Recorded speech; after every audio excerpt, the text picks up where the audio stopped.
So now that we're done talking about Cyrus and Cynthia, there is this, as I said, Junichi Masuda has said multiple times that, at least in his view, never really phrased it that way, but that's basically the only way that you can take it, in order to get rid of all of the contradictions that would arise if you have to take everything that Junichi says as gospel. But Junichi Masuda has this rosy view of the Pokemon world that wars happened a long time ago, sure, but the Pokemon world is not in. There aren't any wars anywhere in the Pokemon world. If Junichi Masuda is the one directing the game, at least. This creates a major disconnect with Junichi Masuda's writing, and mainly the conflicts that are happening in the Pokemon world, or rather the conflicts of that are happening in the stories he's writing, as opposed to what he's admitted is the case of the actual Pokemon world. Specifically with Team Flare. After you defeat Lysandra and Shauna decides to ask, she thinks that even if you have a little of something, you should share it. Obviously very optimistic, naive, and so on and so forth. But somewhat charming, maybe, I don't know, it's whatever. And she points out that Lysandra gave some of his power to Gyarados to Mega Evolve it, and if people did that, maybe there would be no need for Lysandra to have to do this sort of thing. Or at least she thinks that that is obtainable. But then Lysandra says, if that were true, all wars would have ended a long time ago. Junichi Masuda! What the hell are you doing writing this part? Now, obviously, it could possibly be just a problem with, the dubbing, or rather the localization. Because they did screw up a part within Omega Ruby and Alpha Sapphire, so why not screw a part up in X and Y? But it creates this disconnect because, there is already hints to suggest that Lysandra does not have all the facts, and that has made him deluded, and that's what we're supposed to take from it, all right. The ultimate problem there just comes from the fact that, there are two problems. The main problem is, instead of having a lot of select locations where the important information that you need is there so you can collect it, minus a single area that I will get into in a moment. Information is scattered throughout your journey, so it is mostly expected that if you're talking to everyone, you will slowly get this idea of what's going on built up into your head. Like, for instance, it's said in the legends, according to Sycamore, that this backpacker clearly was hearing from Sycamore the other day in a cafe near Lavray City or in Lavray City, but he's near Lavray City. Anyways, that it's said that the Pokemon that saved the King of Kalos was a Fairy-type Pokemon. But of course, AZ's story would suggest that that's completely the other way around. And in the interview that I am about to get to, as it leads to that second problem that we have, Junichi Masuda says that his Floé was given to him by his late mother. So basically, you do kind of have a problem because people are taking these words at face value for the most part, and as a result, trying to fit everything together like Sycamore does. And it's like trying to filter, okay, what's true, what's not, what's an opinion, what's not, what's hearsay, what's not, and so on and so forth. What is, and I can understand why it gets confusing. But on top of that, you also had a certain trainer that you should have been talking to if you wanted to further get into that idea that Lysandra is supposed to be deluded. because the place that they put all of the very important information was behind a puzzle that included warp tiles and moving tiles.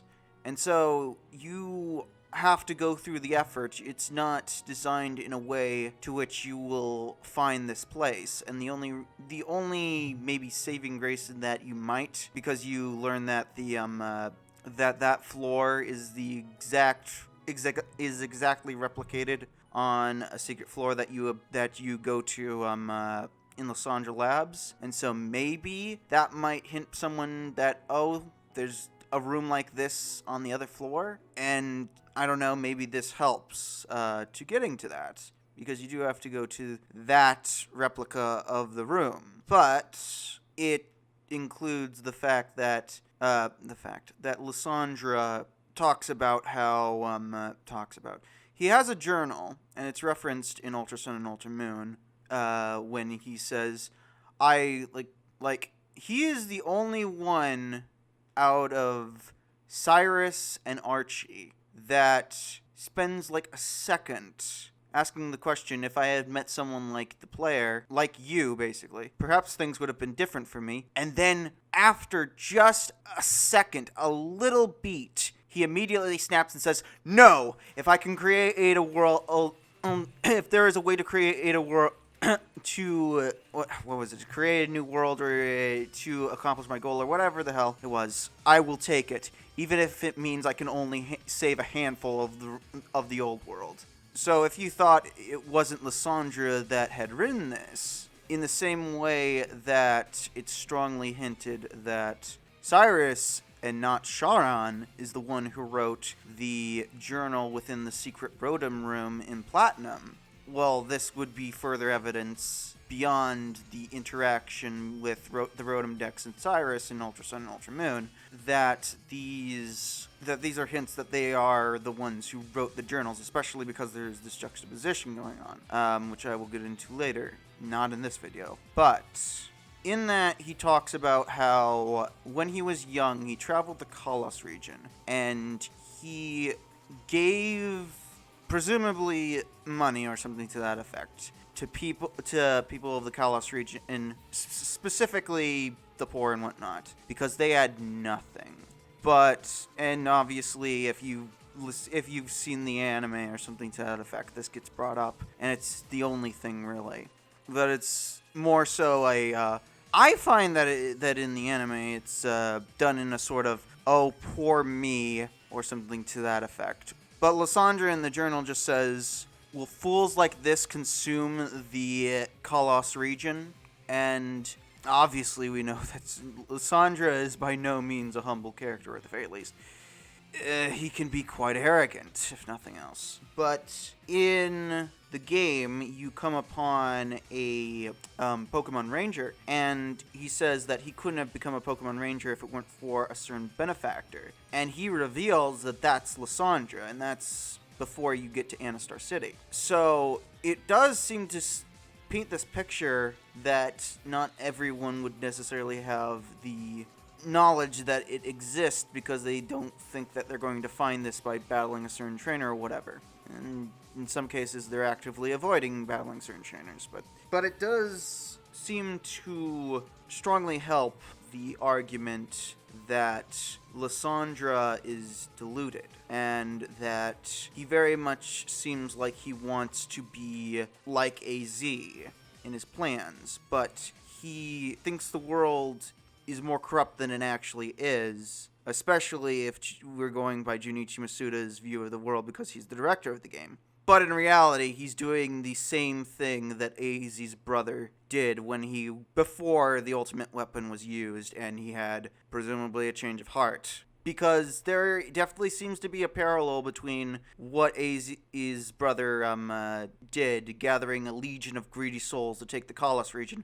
Well, pray tell, what better way what would you call Team Flare, or rather the Grunts, who are self-absorbed and pretty out of touch, honestly, and just trying to save themselves. They don't care about anyone else. Yeah, and effectively, you would be taking the Kalos region, and that's essentially what that's essentially what Lysandra says. I tried to save the world with the product, with the basically the money that I received from all of the inventions that I sold, but the world was too vast and full of fools that I could not save. And so I decided, in order to save the world, I would take it for myself. I don't expect you to understand. Like, this is straight what Cyrus said to Cynthia, like in Platinum, or well, yes, to Cynthia. We will never see eye to eye, and Lysandra says, I don't expect you to ever understand how I think how I think or feel or whatever on this matter. If you must, try to stop the ultimate weapon. If you must. The thing I'd like to note is the thing that I've had up, and an interview back in 2013 with that Game Informer had with Junichi Masuda. And it's in relation to this question. What was the inspiration for Team Flare's objective and the character of Lysandra? Junichi Masuda. The idea for Lysandra came up when I was working on AZ's character settings.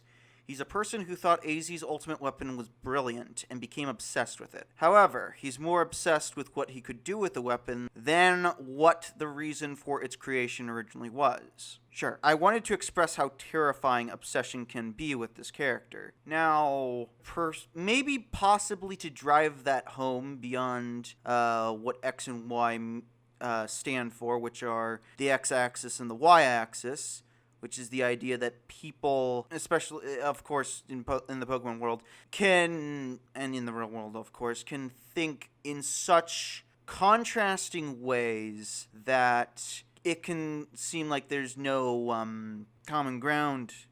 It may be unfathomable that there's common ground or something to that effect. But if you think of it as someone thinks on X-axis and someone thinks on a Y-axis, obviously nothing particularly original, but if you think along those lines, there is some common ground because everyone lives on the same planet. We're all humans. We all have to do the same things. So there's going to be some common ground somewhere or whatever. So honestly, the whole Lysandra is...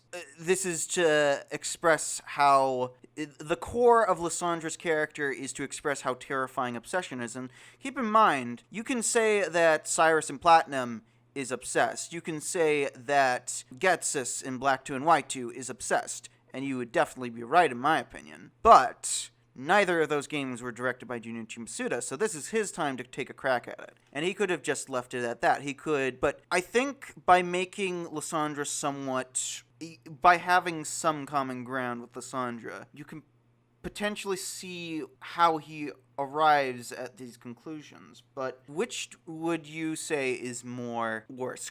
Destroying the entire universe, as Cyrus wants to do in both Diamond and Pearl and Platinum, or being selective and not really... and the whole thing is the legendaries of the region that they so happen to have been born in.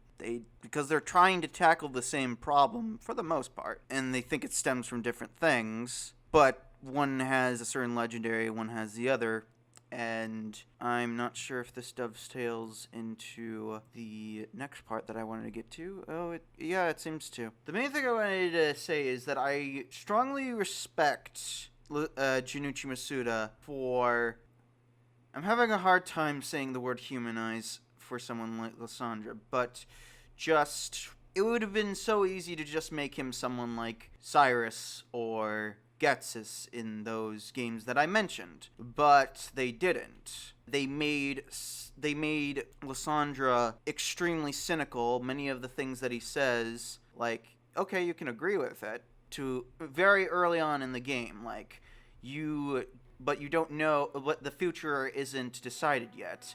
You don't know if tomorrow will be the same as the same as today or something to that. And later on, he says something to the effect, the power to protect, huh? But what are you really trying to protect? Only a tomorrow that will only be worse than the last, or something to that effect? Very, very cynical, and that's why he goes down this thing. So, respect to Junichi Masuda to not just make him another Getsus and Cyrus, whether people appreciate it or not. And I would say that's the end of that. So, the thing that would go to next is basically Junichi Masuda has admitted in this interview that Lysandra is an afterthought of AZ. Well, Xerneas and Yveltal are an afterthought of Team Flare, and you can see this right down to the fact that there's no real unique goal. For the most part, Xerneas and Yveltal, excuse me, they're just a massive, they basically boil down to a giant source of energy. They're just fuel. They don't get any specific area that they're connected to or anything like that. We don't even get to see where their cocoons were. No. I don't know if I ever got to this point within this recording, but the way that they try to connect Sycamore, the way they have Sycamore try to connect the ultimate weapon, the ultimate weapon, Mega Evolution, and Xerneas and Yveltal. It's not only is it so sloppy, but most of what Sycamore says, and granted, he does seem to suggest that this is just his hypothesis or whatever. But he's trying to connect everything. And he says, for example, what are megastones? Well, here comes a Mega Ruby and Alpha Sapphire.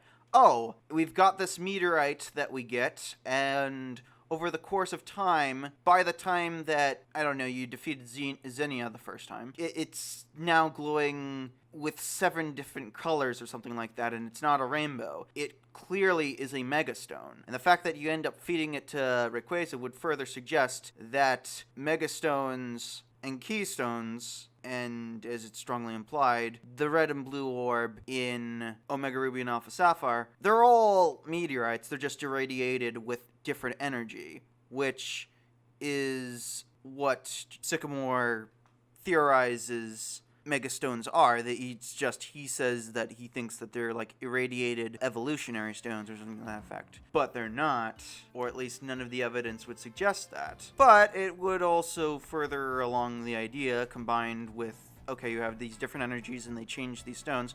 Well, what about the energy of nature or something to that effect? I mean, where do you find evolutionary stones for usually? You usually dig them up, and you find them in massive quantities on one of the islands of Pokemon Pelago inside a mine. So that doesn't really have much of a connection to Pokemon or humans. It has more connection with the Earth and so on and so forth. So, and it would make sense for the most part. Maybe the Dusk Stone and the Dawn Stone are maybe the exceptions that don't really make too much sense in my opinion. But other than that, the Ice Stone, the Fire Stone, the Thunder Stone, you find Thunderstones in Ultra Sun and Ultra Moon. You find Thunderstones, or can find Thunderstones in Xurkitry's Ultra Space. So, and that's without us getting into the debate of whether Ultra Beasts are Pokemon or not. As a result of it, getting back to Xerneas and Yveltal. Xerneas and Yveltal, they are an afterthought of Lysandra. Lysandra is an afterthought of AZ. So, by that logic, Zygarde is an afterthought of an afterthought of an afterthought. And that's what makes it work. What do I mean when I say it makes it work? Well, mainly, Xerneas... Well, actually, yeah. There are 2 moments within X and Y when compared with Omega Ruby and Alpha Sapphire further shows, in my opinion, how poorly it's aged. Especially if you want to connect games into a timeline, but that's neither here nor there, I suppose. Sycamore specifically says that Mega Evolution is Kalos's greatest secret or something, greatest secret, mystery, or whatever. And then in Cormarine City or something to that effect, when Diantha, in the very few moments that she has within this game, when she tries to compare the legendary Pokemon of Kalos to Mega Evolution, Sycamore doesn't skip a beat in saying, oh, you might have a point on that, because they're only found in Kalos, supposedly. Now, in Omega Ruby and Alpha Sapphire, that would be suggested to be wrong. And also, without furthermore, Zygarde, well, I think Zygarde was actually possibly alluded to in X and Y. And when I say possibly alluded to, I mean that the legends that talk about Xerneas and Yveltal, and they are legends, or myths, or whatever, and as the old man in Anastar City who tells you about them notes, like in Y, he mentions how he thinks that maybe Yveltal is being used as an allegory for, or is an analogy, whatever. It's supposed to represent war and pestilence, is a possibility he raises. And in X, he mentions how maybe Xerneas was actually, maybe the reason that people say Xerneas appeared was not that it actually happened, but they hoped that, as he put it, a fortuitous Pokemon would show up to have a happy ending to a tale of woe, basically. And according to Sycamore, any papers or research or whatever of Xerneas or Yveltal, and he only brings up only one or the other, which is really strange because he ties back to Lysandra back in the cafe, and how he mentioned how the Pokemon of Kalos are of life and, well, destruction, I'm pretty sure he used, because gotta keep it E for everyone? I don't know. Which is really strange in light of what you can find in Omega Ruby and Alpha Sapphire, at least. And also outright Lusamine saying, die. But anyways, 5 years ago was a very strange time, I guess. So, Lysandra clearly is mentioning 2 Pokemon, and then when you get to Dendemil Town, I believe it's called, Sycamore brings up the legendary Pokemon and this gets into the potential problem of the fact that, at least in the games, legendary can be both plural and singular. So whether they're talking about a single Pokemon, or 2, or 3, or whatever, is unclear. But if you're going to talk about specifically life and death, you would think that they're talking about 2 Pokemon at a maximum, and 1 Pokemon at a minimum. And Sycamore only talks about one of them based on the version that you talk about, that you're playing, of course. And it's really strange. It really is strange because he basically says that records for these Pokemon don't exist more than around 1,000 years.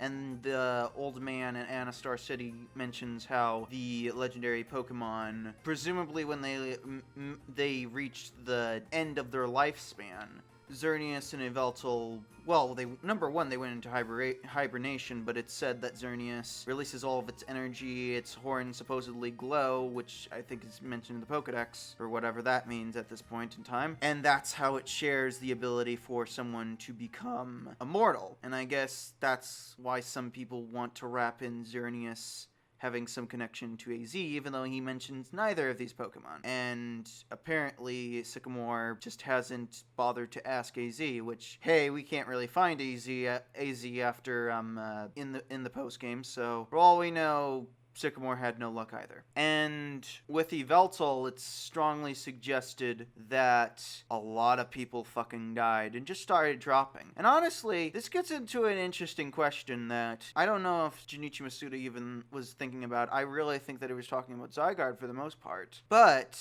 I can think of 2 Pokemon that would fit Xerneas and Yveltal 3,000 years ago. That wouldn't be Zygarde. And that would simply come down to what happened during that war. A Pokemon that can bring to life other Pokemon. So, minus Tapu Lele, what does that sound like? What Pokemon has a mythos that involves it reincarnating, or at the very least bringing back to life, other Pokemon?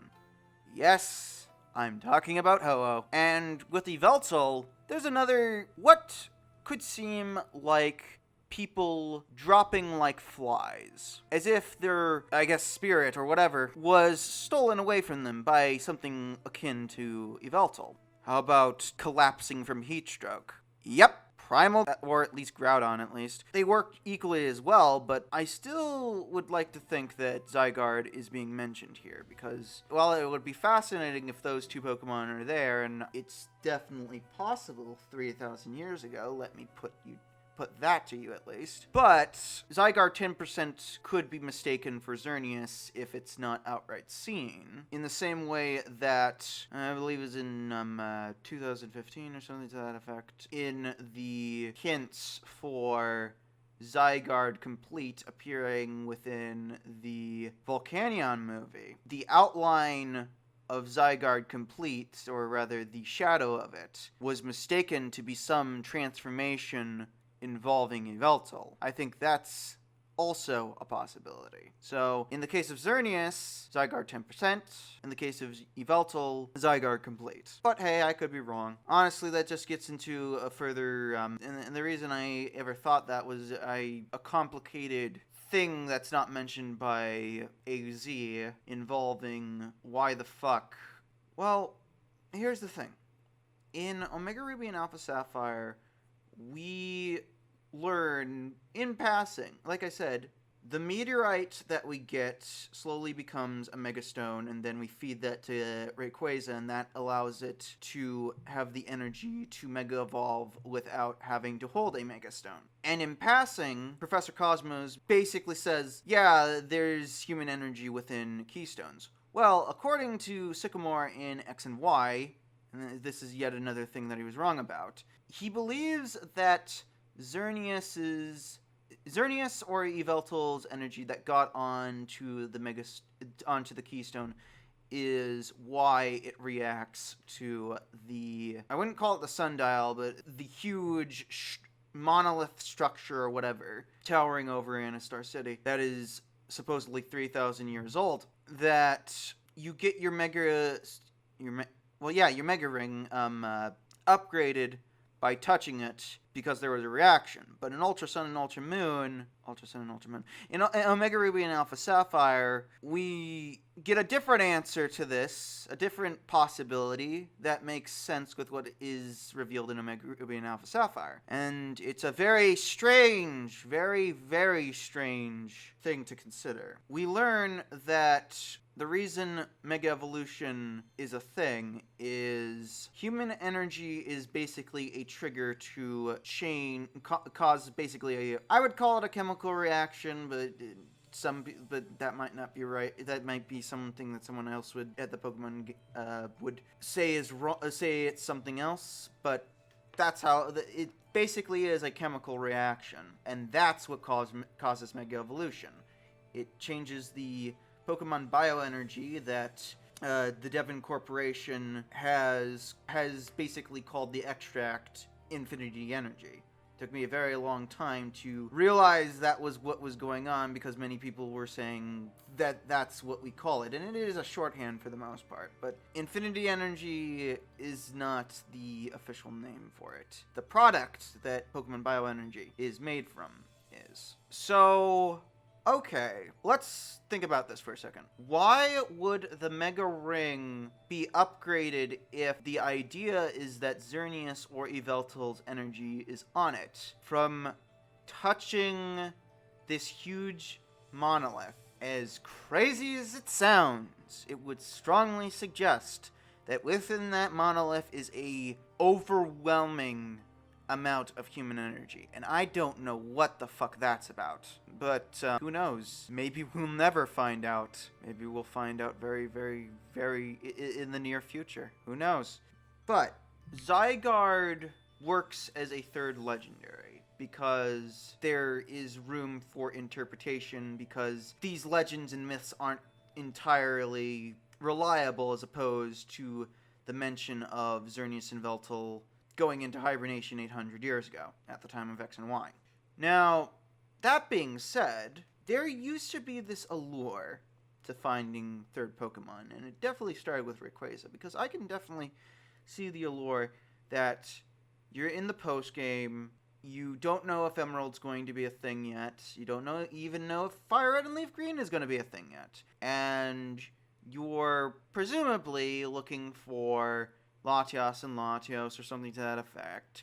And then all of a sudden, and you might be traveling on a certain route right around Pasiflog, and all of a sudden, you notice there's a gap that wasn't originally there.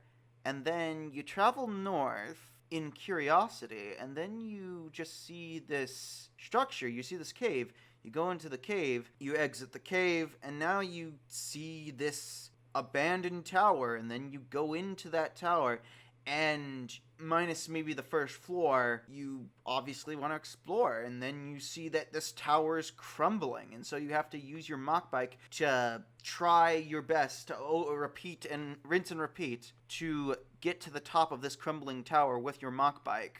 And then at the top is this green thing, and then if you're not stupid, you save your game before you interact with this thing, and you find out it's a green dragon.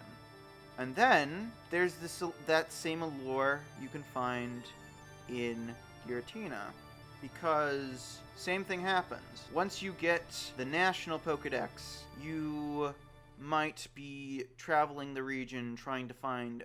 I think you get Pokédex information on Mesrit, so you might be trying to find Mesrit, or you might be trying to find Cresselia or something to that effect. And you suddenly realize you go wait, this path here. And especially if it's Ruby and Sapphire, you go deja fucking vu. So you go up this path, and you see something that you can rock climb up. You rock climb up, and you basically reach this bridge that is suspended over a giant, I would say, crater.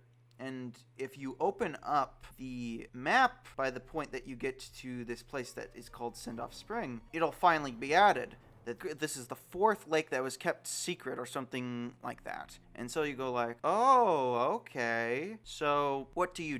Well, you obviously check to see, because you don't want to you realize that this is something of a mystery. So you want to leave no stone unturned, or rather you notice that, because I believe it's very foggy up at that area, or something like that. But you can see that there's possibly some way to get down there, and you want to get down there, and then you realize, oh, there's this spot that you can rock climb down from. Rock descend, I guess. But whatever. And then you see this cave, and you go into the cave. And now you're in Turnback Cave, and it's completely foggy, and once you get rid of all the fog, you can find the pillar. And I don't remember I think it says something along the find 3 more of these or something to that effect. And for the most part, minus maybe some patterns that you can see that are there with the rock smash, you're basically trying to guess to find these 3 other pillars. And once you do, and exit the place or something to that effect, suddenly you enter this chamber, and there's this giant thing. And because it's Diamond and Pearl instead of Ruby and Sapphire, you've got all this detail for what this thing is. It's holy shit, what is this? Once again, if you're smart, you save, especially because it took you so long to get here. And then you battle it. And as much as I will later say that I think that Kyurem doesn't really have any real reason to exist except for being something in the postgame. The build-up to Zygarde to Kyurem is you find the town, you have all of these NPCs and whatnot, and they're mostly there, and they... Honestly, your experience with that will be completely different just based on when you actually arrive. If you're there at night, you go what's this ghost town? And you'll start going into the places, and you'll start talking to the people, and they'll, bit by bit, they'll tell you what's going on. And if it's day, well, you might talk to the people or something to that effect. But either way, you're not going to find the old lady until it's night. And after that, you can finally get the backstory on why the hell are these people why do they go inside every night? And she tells you that there is some sort of monster that, well, I mean, in Black One and White One, it seems like she's too tired to tell you the main story, so But in Black 2 and White 2, she tells you specifics. But anyways, the old lady basically tells you that there is apparently some kind of monster that people are afraid of that exists in a giant crater or something to that effect. And so, obviously, especially if you're a veteran trainer, but if you're not a veteran trainer and this is your Black 1 and White 1 are your first games, either way, like, if you aren't a veteran trainer, you're going to be mystified and whatnot. Like, okay, there's some sort of Pokemon, and you'll be off for that reason. If you're a veteran trainer, it's going to like, oh, so that's the third Pokemon. Got it. But even then, you go into the crater. It's a giant, well, not entirely, but it is mostly a maze after you get out of the cave. And you're basically trying to figure out, okay, what is, like, is there really where is this monster or something to that effect? And it's really strange because eventually you will see a tiny pond, I would say, in the middle of the maze. And once you figure that out, it's like, oh, I guess I'll explore this thing that seems kind of out of place. And then suddenly, when you get there, you hear this kind of ear-piercing screech before it starts snowing and snowing and snowing until the whole place is completely covered in snow. And now you can finally enter the cave where Kyurem exists. And you compare Reshiram and Zekrom, because here's the thing. There tend to be these similarities between the legendary Pokemons. With Groudon and Kyogre, they have these patterns on them. I'm getting Rayquaza confused with Zygarde now, huh?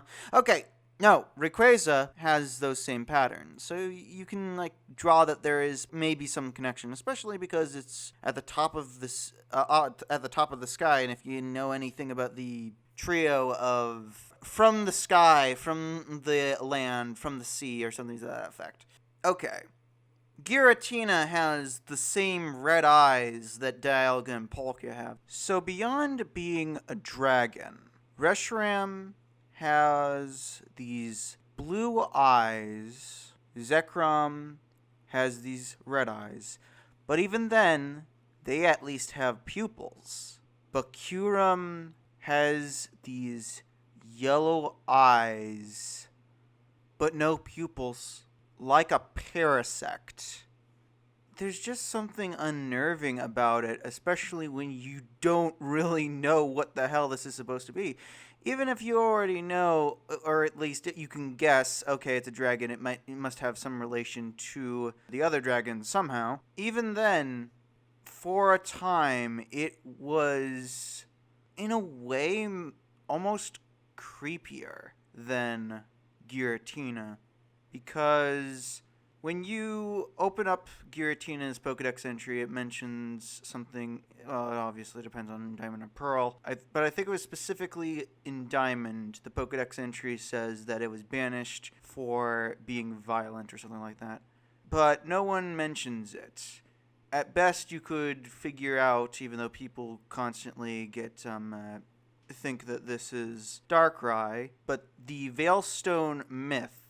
Well, what Pokemon that is described as a shadow has a connection to anywhere near Veilstone than Giratina?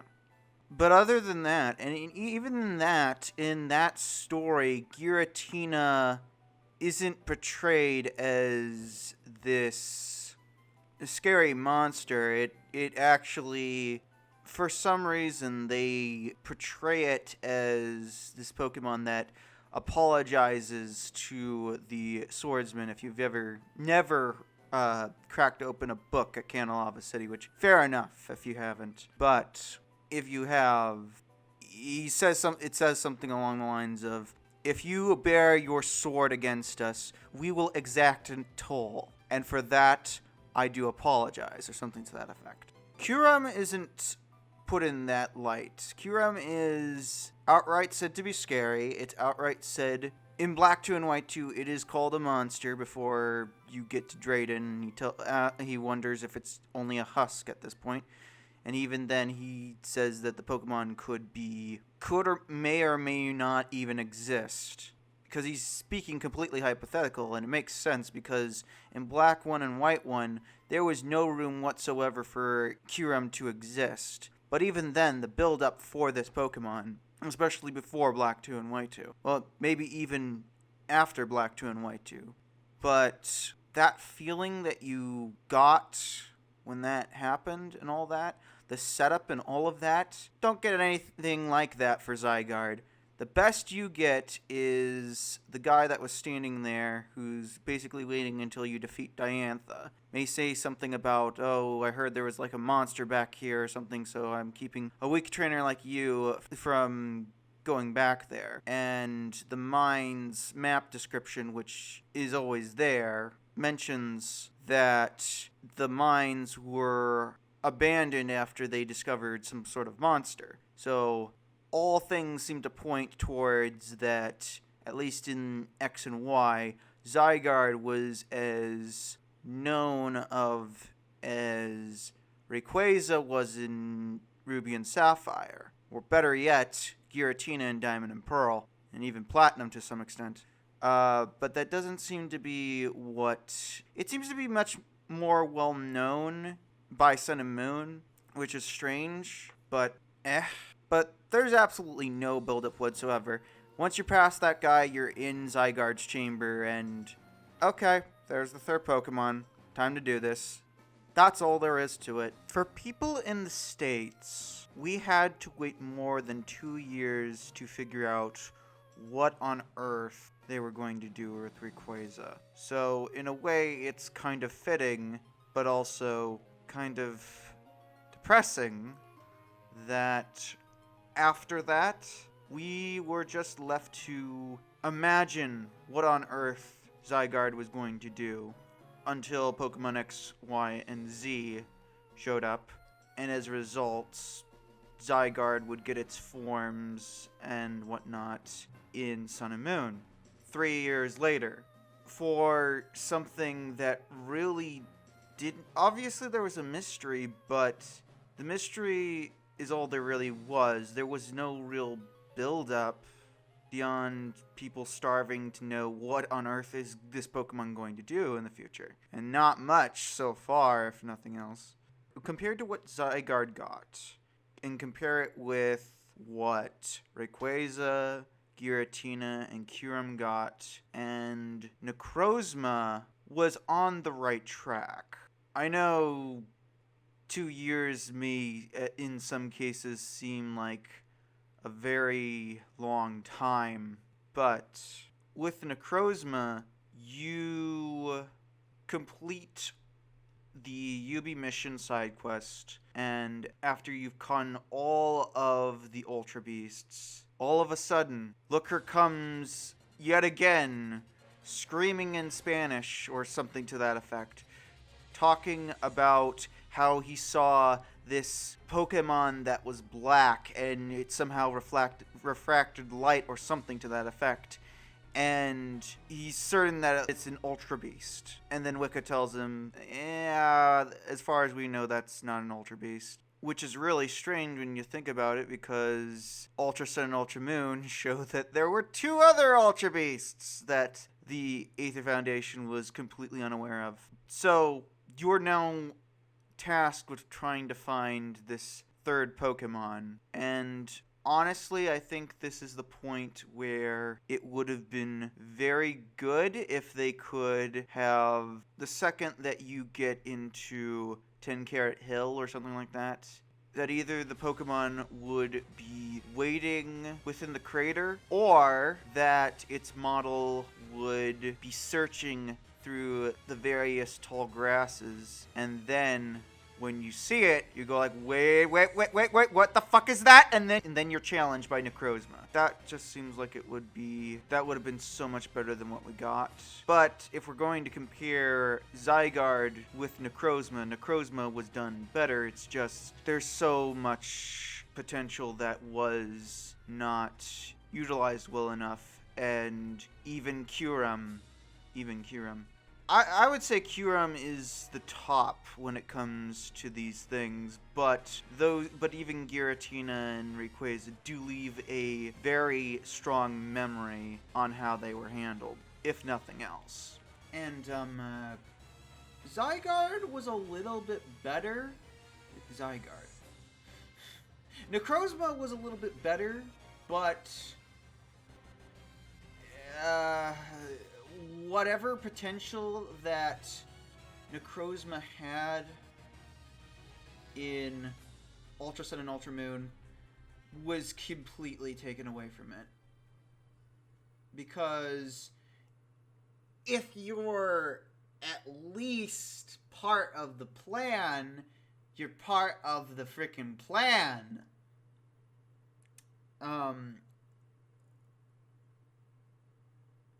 I got confused for a second there. Okay. If you're needed, you're needed. Zygarde, I would say, is necessary. Just to counter those two Pokemon, but also because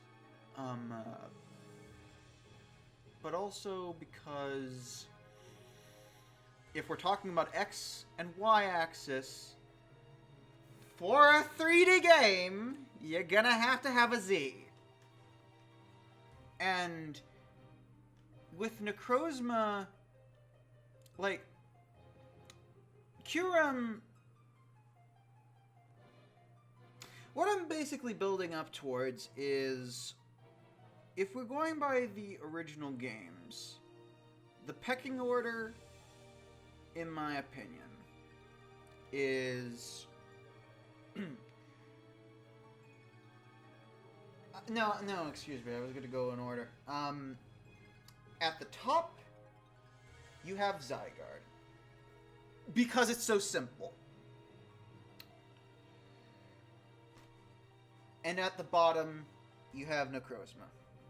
And I will explain, and I've kind of explained why Kyurem is where it is. By the way, it's just above Necrozma. Now, the reason, here's the thing. I originally had Rayquaza at the top of this. But then I realized, wait a minute, I'm kind of using Emerald to justify Rayquaza's existence. And it's like, that's not the criteria I'm going by. The first game, based on what it is. Also, what's very interesting to me is I've always taken, especially when the forms were revealed, I've always taken,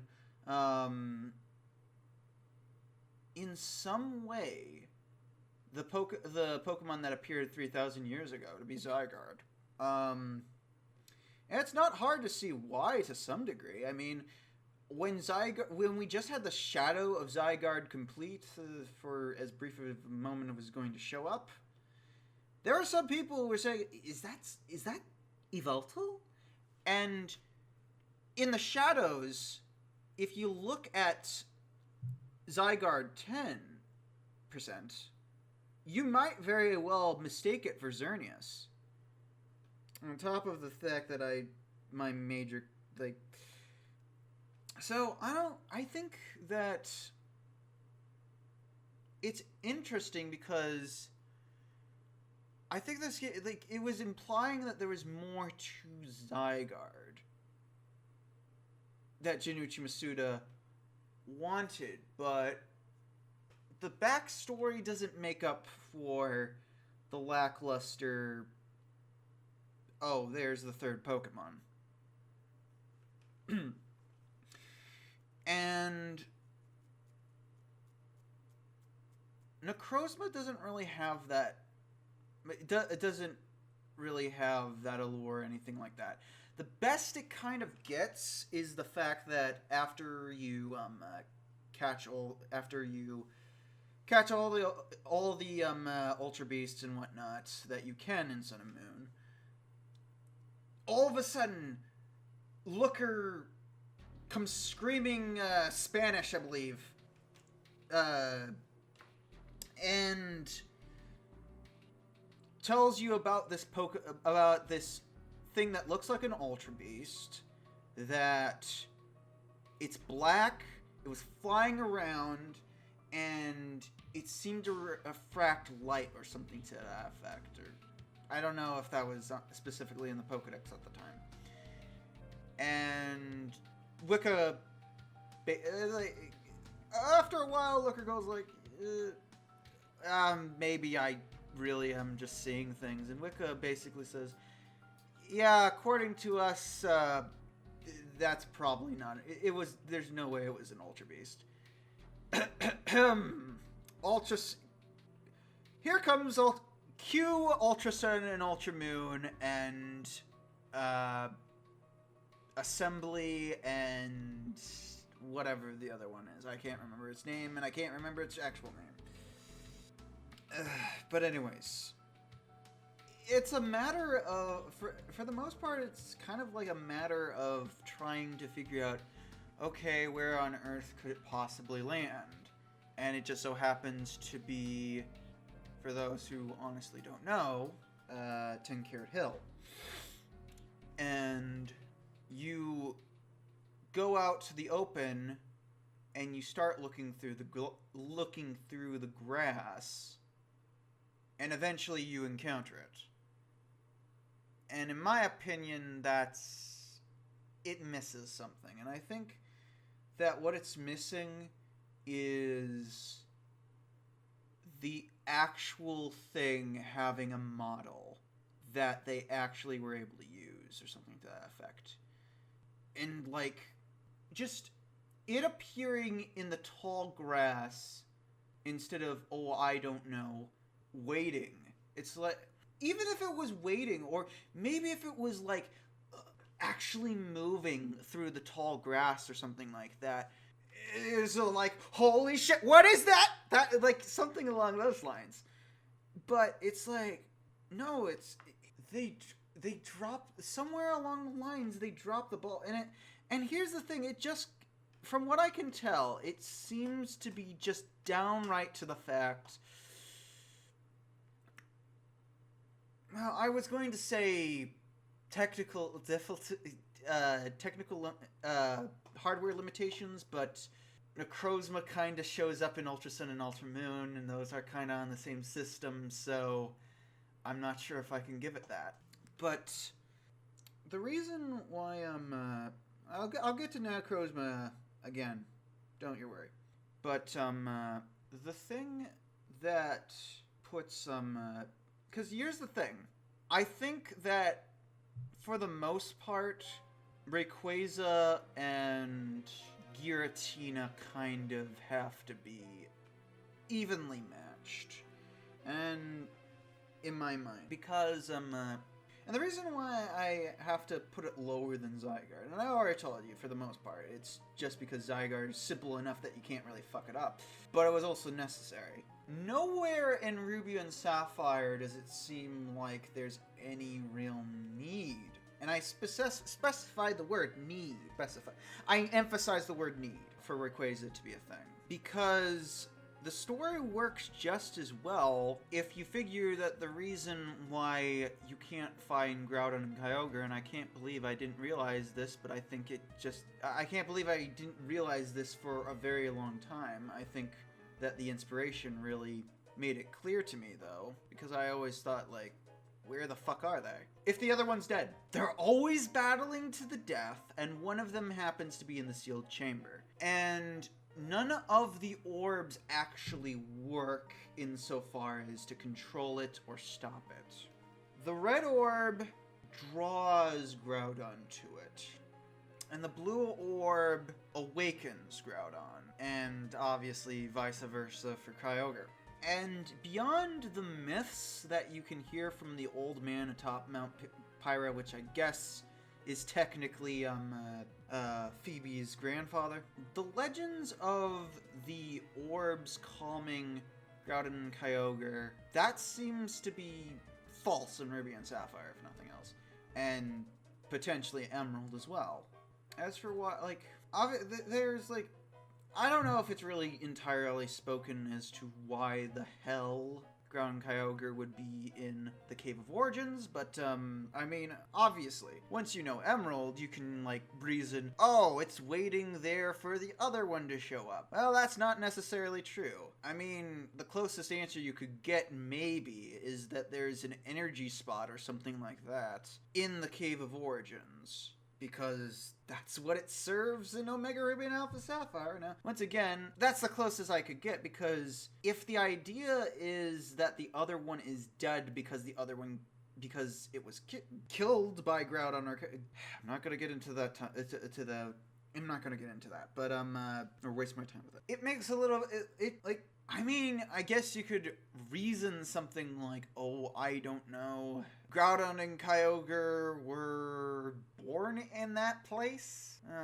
Well, maybe that doesn't make sense. I don't know. Or maybe it does. I don't know. It's very well possible that, because the places are different based on what version it is. So maybe the reason that the other one's dead is because it didn't have the upper hand. I don't know. That's the reason why. Rayquaza wasn't necessary. It was only necessary to try and make sense of why the red orb and blue, like, what happens if you can't stop them. Rayquaza is the one who keeps them in balance, but apparently they were supposed to fight to the death, which isn't hard to buy, honestly. So I would have to say that it is just below Zygarde for that reason alone. And like I said, it was above Zygarde up until I realized, yeah, I'm kind of using Emerald to justify Rayquaza's existence, and I wasn't doing that for any other Pokemon, so why on earth am I doing it here? So there is some objective reason. I don't know if I would say objective reasoning, but like, I am putting aside whatever I feel and going with the evidence of the released in those games, in the first games, as opposed to the game that's centered around the Pokemon. But so neck and neck with that is Giratina. Now, technically speaking, Giratina doesn't need to exist to keep either of the two in check or anything like that. What it needs to, and I know that it doesn't. I don't know how they messed this up. I really don't. Because they actually did change the tiles. I said it before. And yet, they decide, oh, you know this mural that clearly depicts Azelf, Uxie, and Mesprit? Well, we're going to... Well, yeah, that's wrong. Those are supposed to be lights. Those are supposed to be blue, pink, and yellow lights. But even Platinum doesn't show that. But when you talk to Cynthia, she mentions that those are lights. And Giratina takes the place of Uxie because, as far as Diamond Pearl is concerned, the people believe that in the center is either Dialga or Palkia. That's why, I don't know if I got in a video out like that. I don't think I have. No, I think I might have. I'm not sure. Why Cyrus says in either Diamond or Pearl that behold something along the lines of Palkia or Dialga is the creator of the Sinnoh region. Obviously that's not true, we know that much. But if you're going off of, I don't know, the statue in Eterna City in those games, which only mentions one of them, unlike in Platinum, it's not hard to see why someone would think that. And Cynthia is only able to posit that what's in the center of it isn't either of those two Pokemon by the existence of Giratina. So Giratina is necessary to prove that Arceus exists. Specifically if you're in Sinnoh, because apparently in Heartgold and Soulsilver they have more knowledge on Arceus than they do in Sinnoh, for some fucking reason. I think it just comes down to the fact that they wanted to forget Giratina, but I'm getting off track. Arceus is coded into Diamond and Pearl. The Hall of Origins exists in Diamond and Pearl. You kind of need Giratina to even hint at the role that Arceus has, because it's not hard to some degree I say with, to come to that same conclusion, or at least it would be if, oh, I don't know, they had changed the fucking mural in Platinum, or at least by the time Diamond and Pearl was out. That makes it somewhat, it makes it a little bit more justified, I suppose. And underneath that, you have Kyurem. Point and fucking blank. Drayden and Iris never once mentioned a third dragon. With Heartgold and Soulsilver, there was no reason for there to be a husk. If Giratina, Palkia, and Dialga can have these dormant forms that honestly resemble, that come very close to being like the black stone and the white stone, then why on earth should there be a physical real husk for Reshiram and Zekrom? Especially, what's even weirder about all of this is in Black 2 and White 2, Professor Arya Juniper, not to be confused with his father, reasons that the meteor was essentially its dormant stone, and it's like, is this thing physical or not? Is this thing the husk of the goddamn original dragon? Or is it not? Why does the physical body need... I mean, she could just be wrong, considering the fact that Kyurem just kind of looks like it kind of broke during crash, especially if it made the fucking crater. I could understand to some degree why why it would have its own stone. But as far as Black 1 and White 1 goes, there was no reason beyond having a third legendary, beyond adding to the post game of catching a legendary Pokemon. And then you have Necrozma. In the same way that Team Flare could have used any legendary Pokemon, but Xerneas and Yveltal just so happened to be a big power source and the nearest one that they had on them, as far as they could tell. Necrozma has no association to Solgaleo and Lunala, minus what we get in the post-game of Ultra Sun and Ultra Moon. The only reason, the only thing that differs it is that it acts as a suit of armor when it's consuming Solgaleo Lunala, and thus you have, Nightwing, Necrozma, and I can't remember the one especially because I got Ultra Moon, so I don't know what the other one was called. But here's the thing, all it has to do, the reason why it's doing that is it's trying to consume its light. Its body is made of light, Solgaleo and Lunala's. So all it has to do is absorb a Pokemon that is presumably made out of quote-unquote light. Well, I would argue that Zekrom and Reshiram could be absorbed by Necrozma. I'd argue that if that's not the case, then Dialga, Palkia, and Giratina could be absorbed by Necrozma. And maybe this is just to make it so Necrozma is just found in every fucking game. Because it doesn't need Solgaleo and Lunala, and it doesn't seem to have any association with them whatsoever. And some people pointed it out. It steals light. Wait a second, I'm playing Moon, and that's the backstory of Lunala, what the fuck?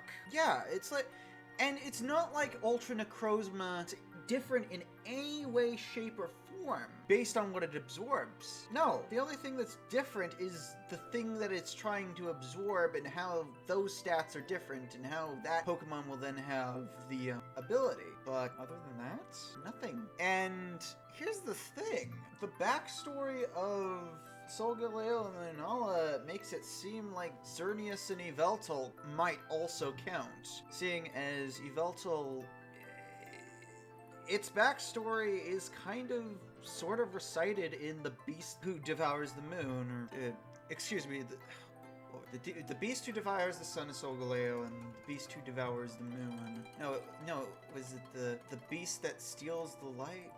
I can't remember, which is very strange. But yeah, it's like Xerneas and Yveltal might actually count as something that could be eaten. I know that sounds absolutely nuts. You could argue even from Heartgold and Soulsilver, at least Ho-Oh could count as a Pokemon that could be absorbed by Necrozma. Lugia it clearly exists underneath the sea, and when it appears, you can see the outline of it. Unless, I don't know. I think Lugia doesn't count. But Ho-Oh immediately manifests into the atmosphere and flies from the sky onto the top of the Tin Tower. Or I guess the Bell Tower, if we must go with that. As a result of all that, all of the things that Necrozma could have in association with these specific Pokemon completely squandered. And its backstory doesn't lead anything to it. Honestly, to some degree, I almost have to wonder, was it Lunala or Solgaleo that was even part of it before it lost its light? I have no reason to believe that, honestly. The closest maybe is that Necrozma just presumably breaks out of its thing and then shows up once Nebby turns into Solgaleo or Lunala. Other than that, it's more than a little bit questionable. So, what I would like to see, I think that Necrozma should be an example, I suppose, of when to stop with the third Pokemon. You could reason, at the very least, well, land and sea, of course you're gonna have a sky. Pokemon that represents the sky. It's harder to reason Giratina when it is the Pokemon of antimatter, although it's argued but for gravity, but even then, what exactly does gravity have to do with space and time? I understand those two things are the same thing, they're intertwined and all that. Okay, they kind of work together as far as I'm concerned. Low gravity, you're suspended in space. High gravity, you throw something up into the air, comes down. I just don't get it. With Kyurem being Wuji, I know I made a video on that a long time ago, back in 2012. It's kind of a stretch to say Wuji is necessary. Or even to... you already have the yin and yang, obviously, just as like you have the sun and the moon. But here...